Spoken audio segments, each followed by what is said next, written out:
Senador Marcoleta at Lacson nagkainitan muling nagkasinabi niyang ang kanyang sinabi sa isang panayam ay personal opinion lamang at ginawa sa labas ng plenaryo ng Senado.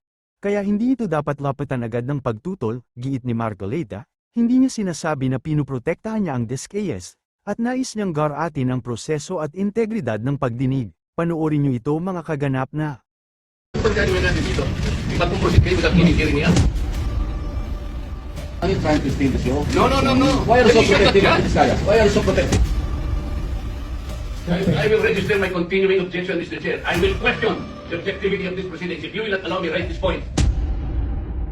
Mr. Chair, you were interviewed on Billionario Channel by Miss Pinky Webb. Basahin ko po, sabi niya, Senator Ping, para sa inyo, sino ba ang sabihin natin worth it or dapat na i-considera na state witness na ipasok man lang dito sa Witness Protection Program? And you responded, at this point between Vizcaya and Bryce Hernandez.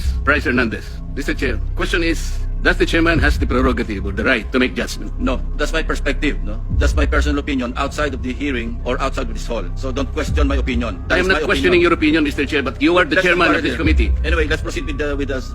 You are not interested in the prejudicial question that I am going to raise, Mr. Chair?